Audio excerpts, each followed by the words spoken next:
Welcome to another Black Girl in a Big Dress episode, TCAP. It is our penultimate episode of season 1, and it is the one where we finally get the tea on Lord Fitzhugh. Oh my God, Lord Fitzhugh? Lord Fitzhugh, is that you? Do you live in the valley? I'm sorry, do I know you? We've been acquainted many times. Oh, right. You are, God, I hate to say this in public, Lady Kate? So I think there is something really interesting about that thing when you see someone out of context for the first time. And kind of depending on what your normal context is, seeing them out of context can be really jarring. Like when you're a kid and you see your teacher at like Home Depot and it just ruins your whole world. And so with a lot of these really specialized spaces, whether you're in a cast with someone and that's how you're used to seeing them, and then you run into them at like Target, or in a space like the reenactment community where you are doing something so specific with people and then you see them outside of that space, it can take a minute to get caught up. And so this is a little homage to that moment. An absolute pleasure to see you again, Lord Fitzhugh. Oh, my name's David. So even though this is the last time that we see Lord Fitzhugh in season 1, it was actually the first thing that we shot together. And this day was so intimidating for me. Ryan and I had not met each other. We had spoken on the phone a couple times, but we had not met. And he's a very handsome man. He's very handsome in person, to the point where I was very intimidated and wasn't sure I was going to be able to get through the scene because it was jarring. It was very jarring. But it worked out perfectly because that nervousness, I think, played into the reactions that Adrian is meant to have in this moment. And so those are pretty organic moment.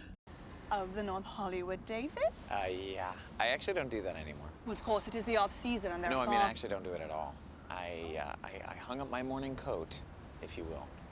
Oh, I'm so sorry to hear that.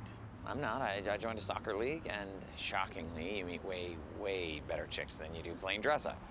So yes, in deciding what to do with the first season, I had to come up with what I wanted to be Adrian's all is lost moment, the sort of bottom of her character arc and what was really going to make us really feel for this character. And I think this is a really great moment. It's sad, it's hard, but it is also the result of her not really being open and honest and vulnerable about what she wanted. It is the result of her making a lot of assumptions about someone she didn't really know very well. And so that, I think, is an important lesson for all of us to learn. It's a tough one, but it happens.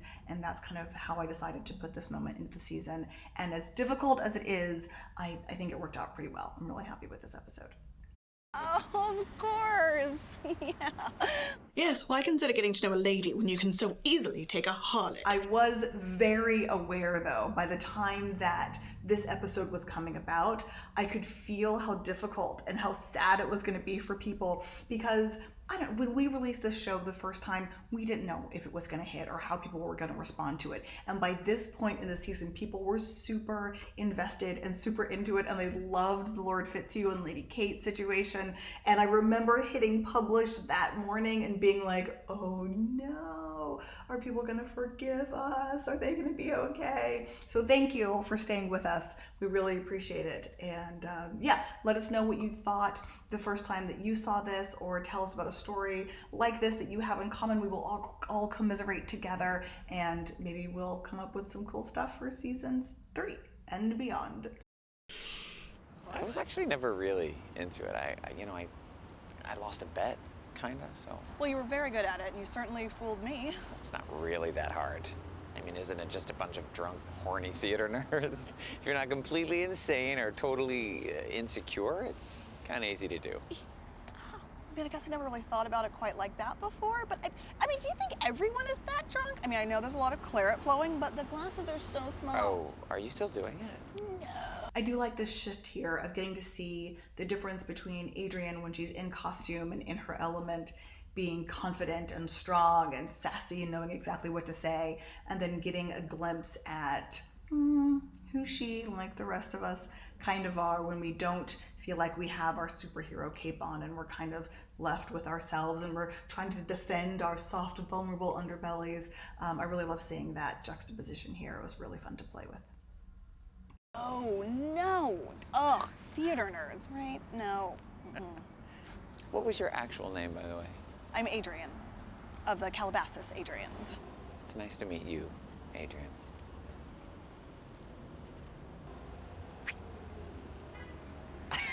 For old time's sake.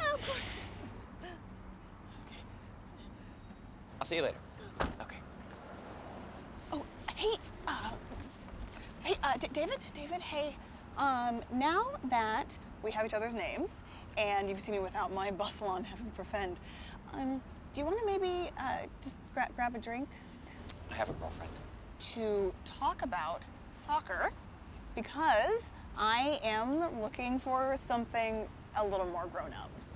Yeah, we're always looking for recruits, especially women. Awesome. So, hit me up on Facebook. We'll make it happen. Okay, great. Okay.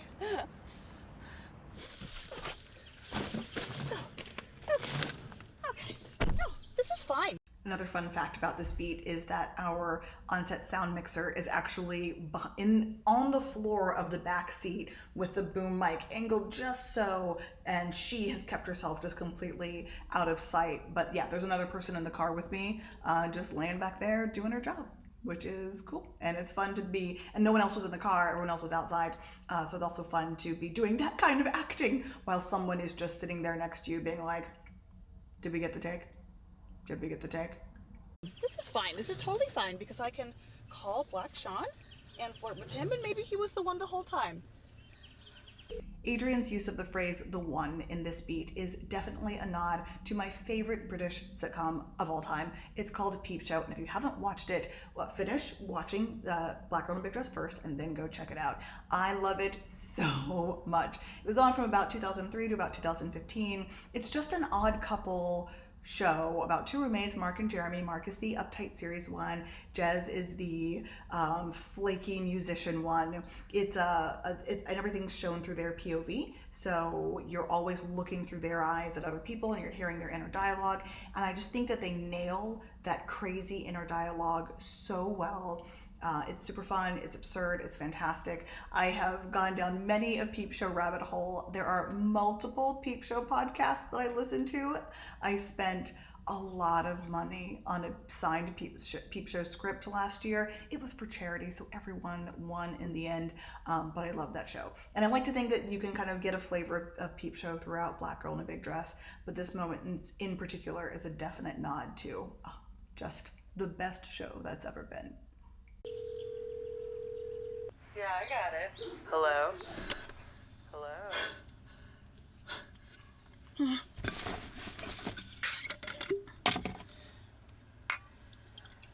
Still fine.